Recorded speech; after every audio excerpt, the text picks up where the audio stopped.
നമസ്കാരം, സഹ്യ ന്യൂസിലേക്ക് സ്വാഗതം. പാപ്പച്ചൻ ദുഃഖങ്ങൾ പങ്കിട്ടു. ഗുണ്ടയുമായി ബന്ധം തുടർന്ന് സരിത.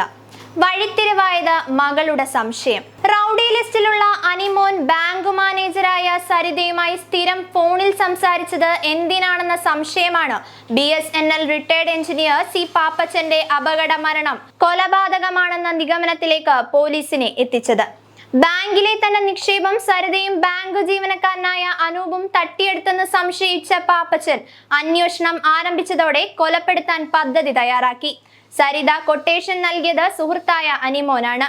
അനിമോനും സരിതയും തമ്മിലുള്ള ഫോൺ സംഭാഷണത്തിന്റെ രേഖകൾ പോലീസിന് തെളിവായി.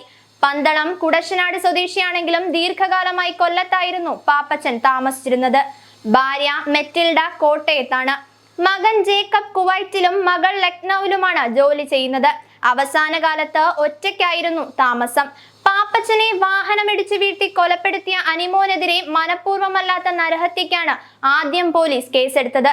സംശയം തോന്നാത്തതിനാൽ ജാമ്യത്തിൽ വിട്ടു. അനിമോനും സരിതയുമായുള്ള സൗഹൃദമോ സാമ്പത്തിക തട്ടിപ്പിന്റെ പശ്ചാത്തലമോ ആ ഘട്ടത്തിൽ പോലീസ് മനസ്സിലാക്കിയിരുന്നില്ല. മകൾക്ക് തോന്നിയ സംശയമാണ് കേസിൽ വഴിത്തിരിവുണ്ടാക്കിയത്.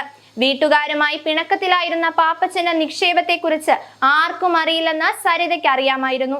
പാപ്പച്ചൻ അപകടത്തിൽ കൊല്ലപ്പെട്ടാൽ ആരും സംശയിക്കില്ലെന്നും കരുതി. എന്നാൽ പിതാവിന്റെ ബാങ്ക് ഇടപാടുകൾ മകൾ അന്വേഷിച്ചതോടെ സംശയം ബലപ്പെട്ടു. കുടുംബവുമായി അകൽച്ചയിലാണെന്നും അവർക്ക് ആ നിക്ഷേപത്തെക്കുറിച്ച് അറിയില്ലെന്നും വ്യക്തമായതോടെ കൊലപ്പെടുത്താൻ തീരുമാനിച്ചു. ഒന്നാം പ്രതി അനിമോൻ സ്ഥിരം കുറ്റവാളിയാണ്. രണ്ടാം പ്രതി മാഹിൻ കൊല്ലം നഗരത്തിലെ ഓട്ടോ ഡ്രൈവറാണ്. അനിമോനുമായി ഗൂഢാലോചന നടത്തിയാണ് മാഹിൻ കൊലപാതകം ആസൂത്രണം ചെയ്തത്. മൂന്നാം പ്രതിയാണ് സരിത.